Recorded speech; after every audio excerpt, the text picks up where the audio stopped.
Hi from super pregnant land. Ugh. Yes, the groans are mandatory at this point.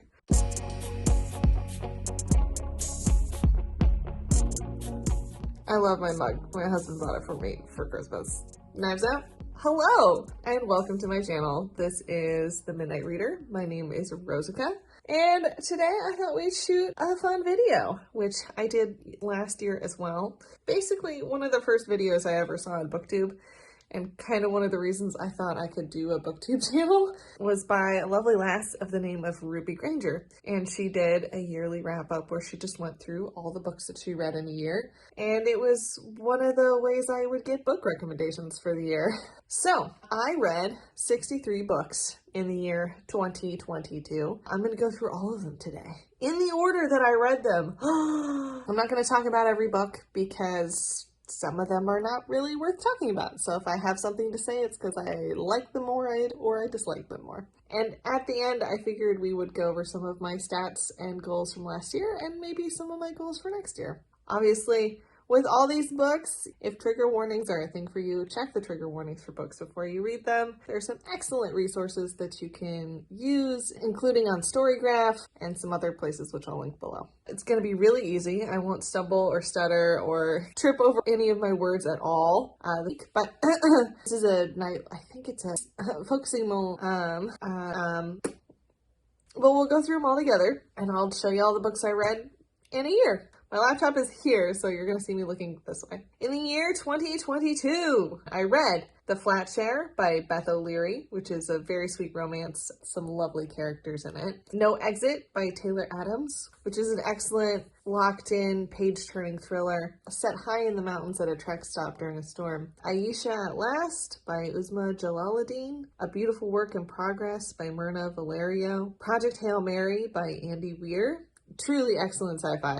I think I actually enjoyed this more than The Martian, and that's saying something because I love The Martian. Fellowship of the Ring by J.R.R. Tolkien, my favorite classic that I read this year. Three Dark Crowns by Kendar Blake. Speak by Laurie Halse Anderson. I did read this for the Read More Banned Books tag, and I made a video about it, and I highly recommend reading it. My Sister, the Serial Killer by Oyinkan Brathwaite. Don't know if that's how you say her name. It's a totally unique thriller. It's set, for once, not in a Western culture. It's set in Africa, in Nairobi, I believe. Very, psychological, twisted fun. I would recommend it if you're looking for something different in the thriller genre. The Family Fang by Kevin Wilson. Such a strange little piece of art disguised as a book. One to Watch by Kate Stayman London. A Darker Shade of Magic by V.E. Schwab. I forgot how much I like this. I really need to continue the series. It's such a well-built, well-thought-out world and fantasy. Really, really liked it. I should definitely read the second one. The Nature of Witches by Rachel Griffin. Running with Sherman by Christopher McDougall. This is an excellent nonfiction by the author of Born to Run on the power of how animals and people can help heal each other from trauma.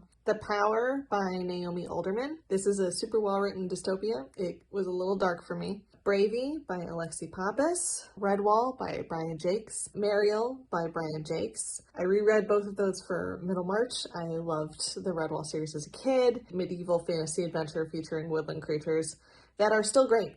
They're still just great reading. Don't read them when you're hungry. There's some epic descriptions of food. Upright Women Wanted by Sarah Gailey. I liked not loved this book. I suspect it was because it was a novella and I wanted more from the story. It was definitely fun to have a sci-fi dystopia western focusing mostly on non-binary and queer characters. The Love Hypothesis by Allie Hazelwood. Oh, Allie Hazelwood. Thank you for making STEM romance a thing. I originally read this to hate on the book, and it turns out, no. It's just good fun. A Tale of Two Cities by Charles Dickens. I did need assistance from Cliff Notes to survive this book. But I did make it through. I enjoyed it, but Cliff Notes was a requirement. How to Do Nothing by Jenny Odell. The Sound of a Wild Snail Eating by Elizabeth Tova Bailey. This is one of the best books I've ever read. It's a nonfiction memoir about a woman who becomes ill for the better part of a year in her 20s and becomes fascinated with the tiny world of the snail that's on her bedside table. Expecting Better by Emily Oster. This is an excellent data-driven pregnancy book. If you're only going to read one book about pregnancy, read this one. Animal Farm by George Orwell. So much better than I remember it being in high school. Apologies, Mr. Orwell. I'm sorry. It was better than I remember. A Psalm for the Wild Built by Becky Chambers. Cozy steampunk fantasy, philosophical non-binary delight. Read it. A Court of Mist and Fury by Sarah J. Maas. I think this was maybe the best in the series. I think. Book Lovers by Emily Henry. If you like Rysand and A Court of Mist and Fury, you'll like this romance. The main love interest has Prince of Darkness vibes. That's all I'm saying. Ariadne by Jennifer Saint. This is a Greek mythological retelling. I was a little disappointed by this one. I wanted more agency for the female leads. I don't think the characters gained anything by the retelling. A Court of Wings and Ruin by Sarah J. Maas. A Court of Silver Flames by Sarah J. Maas. So, this is where I got off the Sarah J. Maas train. And I know, this is probably an unpopular opinion in the booktube world, especially if you want people to watch your videos. But I've just read so much fairy smut, and it makes my eyes hurt. I'm done for now. Sorry. If you love it, power to you. I'm a big fan of smut and liking the books that you like. It's just I think I'm done. Sarah J. Maas. Kim Ji-young, born 1982 by Cho Nam-ju. This is a great translated Korean feminist fiction, which is written in a way that makes it read like nonfiction. Recommend if you like translated books or are into feminist literature. The Henna Wars by Adiba Jagadir. When Dimple Met Rishi by Sandhya Menon. Snapdragon by Kate Lee. Snapdragon is a magical graphic novel. It has some truly lovely queer and trans storylines. Definitely a great read if you're looking for queer representation that doesn't make you want to cry. The Night Circus by Erin Morgenstern. I did not like this. I didn't. This triggered a massive reading slump for me. I loved The Starless Sea by Erin Morgenstern, but I guess, I don't know, maybe black and white circus is not my vibes. I'm a primary colors human. Maybe that's what the problem was, but it wasn't for me. If you love it, power to you. Like what you like. Don't yuck other people's yum, but also don't yum my yuck. Homicide and Hollow Hollow by Mia P. Manansala. Also pretty disappointing. This is like a cozy mystery genre. Man, it just would have been better as a cookbook. Yeah, I think the author wanted to write a cookbook and she should have just done that. Persuasion by Jane Austen. Lovely. Loved it. Most Romantic Letter in Literature Award. The Switch by Beth O'Leary. Super cute. I tend to really like her romances. They're very sweet. They're not very smutty, but they are very sweet. The It Girl by Ruth Ware. I love Ruth Ware. She's one of my favorite thriller mystery writers. I know I'll like everything she writes, and most of what she writes I love. I did wind up loving this one. It got me out of a reading slump. This is kind of like dark academia with dual timelines. Excellent read. A Prayer for the Crown Child by Becky Chambers. This is the second half of the Monk and Robot duology. Just read it. It's great. Thank me later. Entangled Life by Merlin Sheldrake. Non-fiction book, everything about fungi. Somehow still wanted more chapters on mushrooms. Kitchens of the Great Midwest by J. Ryan Stradle. Great cover, medium book. Sourdough by Robin Sloan. I think I'm over Robin Sloan. Honestly, I think I'm done. I always love the first half of the books, and I'm endlessly disappointed by the second half. Every time. I think it's a problem with me and the author. And we're going to move on from this relationship. Like a Mother by Angela Garbus. I wanted this to be good. It wasn't. It was scattered. It didn't know whether it wanted to be a scientific book or a memoir. Bringing Up Bebe by Pamela Druckerman. This is a hilarious parenting memoir. I really enjoyed it, talking about the differences between American and French parenting. Wintering by Catherine May. The Time Machine by H.G. Wells. Good read. The main protagonist is infuriating. He's a terrible adventurer. A Wizard's Guide to Defensive Baking by T. Kingfisher. Great middle grade fantasy mystery. We'll definitely be reading more by T. Kingfisher. Still Lives by Maria Hummel. Stardust by Neil Gaiman. Lonely Castle in the Mirror by Mizuki Tsujimura. Excellent Japanese magical fiction featuring a group of school kids who find themselves transported through their bedroom mirrors into a castle run by a child who wears a wolf mask, calling herself the Wolf Queen. If that interests you at all, read the book. A Foul Love Story by Loan Lei. Legends and Lattes by Travis Baldry. I would describe as a cozy D&D side quest barista adventure. Just read it. Sagas and Shit by Grayson Del Faro. Where the Crawdads Sing by Delia Owens. It's just okay. It's kind of slow. I wanted more out of the ending. I did watch the movie first. I needed inspiration to keep going. Don't judge me. Crib Sheet by Emily Oster. This is her second book. Goes from infant to toddler era. Great stats-driven parenting book. The Heartstopper series by Alice Oseman. Heartstopper 1, 2, 3, and 4. This is an absolutely amazing, lovely graphic novel series. It's literally the cutest gay romance. It does deal with some tough subjects, though. A Christmas Carol by Charles Dickens. I did read this last Christmas, and I'm kind of thinking I may sort of make this a Christmas tradition. Still a delight. It's my favorite Dickens. And finally, Love on the Brain by Ali Hazelwood. I think I actually even enjoyed this more than The Love Hypothesis. Definitely a healthier relationship in this romance. And that's it. That's the 63 books that I read in a year. When I was going through this list, I realized that I didn't have any books that I actually like super 1-star hated, disliked, which is unusual for me. I definitely had some of those last year. I had some where I was just meh, or I was kind of disappointed by them. But yeah, so we'll check out some stats for the books that I read this year, including some of the goals that I made from last year, which, spoiler alert, I don't think I met. All right, so the first stat that I always find interesting is how people read their books. So this is a little graph I made. I know, it's real cute. You can compliment me later. So this year I read primarily audiobooks. It was the year of the audiobook. I think last year I was pretty much like tied audiobooks to ebooks. This year, not so much. I spent way more time reading audiobooks. I had like 55% audiobooks, 31% ebooks. The rest of the tiny pie was 12% paper books, which is definitely, I think, more than I read last year in the paper book genre. I'm not surprised by the audiobook thing because I listen to mostly audiobooks when I'm commuting, and I was sick for a lot of this year because of pregnancy-related nonsense, and audiobooks are just genuinely easier for me to throw on headphones and get through, you know, a couple minutes of a book here and there. Next, I checked out author gender. As you can see, I favor the ladies. I read 71% female authors, 27% male, and then about 1.6%, so about one author who identified as non-binary. I just like always looking at that stat because I am so fine with this not being 50-50. Sorry to the men, but you guys have owned a lot of literature for a long time.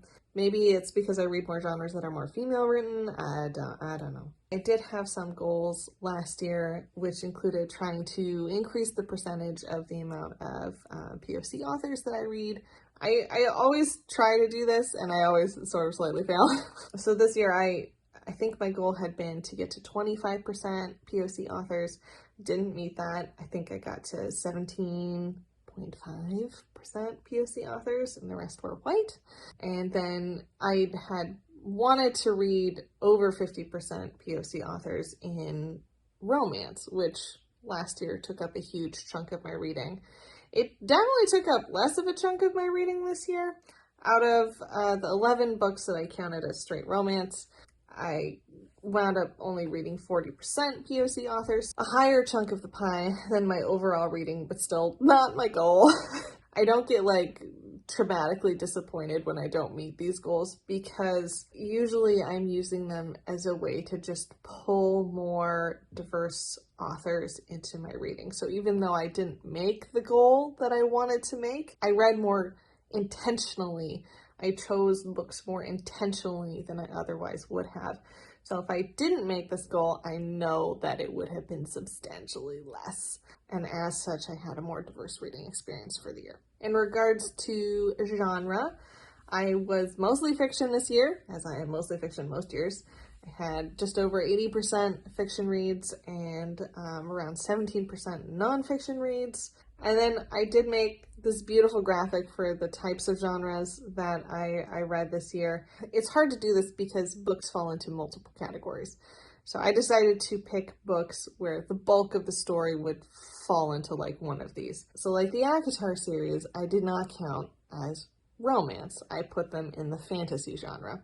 And my rationale for that is because the books are 600 to 800 pages, and the bulk of those pages are spent on fantasy and not romance. It's my classification system, okay? Do a decimal in here. I can do what I want. By these arbitrary rules, I read about 25% fantasy books and about just under 20% straight fiction, about 16% romance, 10% thriller mystery. Wow, spelled thriller wrong. Whatever. About 8% memoir, 8% graphic novels, 8% self-help, most of the parenting books fall into that, 3% sci-fi, and then the tiniest chunk, which has no label at all, was just straight, like, naturalist science books. I think it was one book that just didn't fit into any other category. And that's what I read this year. Goals for next year. I did do some of my goals on my New Year's tag video.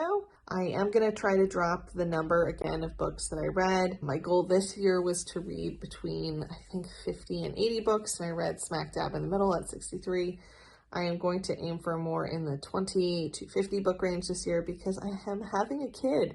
And kids, as I'm told, suck up a lot of your time. So I'm going to be nicer with the amount of books that I'm going to read. I also would like to read more nonfiction, more memoirs, because even though, I read like 8% memoirs this year, some of my favorite books fall into those categories. Even though it takes up a smaller portion of the pie, I rate those books higher than the bulk of my fantasy reading or the bulk of my fiction reading. I'm not going to set a specific goal for like percentage of like POC authors. I'm going to stick with the idea that I'm going to try to choose my reading intentionally to make sure that I'm adding authors with different voices into my reading. Because doing that over the last 2 years has really helped me with being like, oh, you've checked out 10 books from the library. Turns out they're all by white women.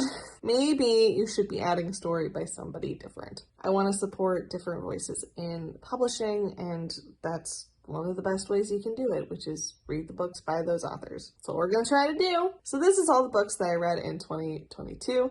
I hope you found that kind of entertaining. If you want to check out my top 10 books of 2022, that video will be coming soon. So be sure to check that out. I hope you guys met your goals for the year 2022. And if you didn't, remember to be kind about making your new goals for 2023. But yeah. I hope you enjoyed the video and have already started reading some good books in 2023. As always, thanks for watching, thanks for subscribing, and I will see you all hopefully in about a week. Bye.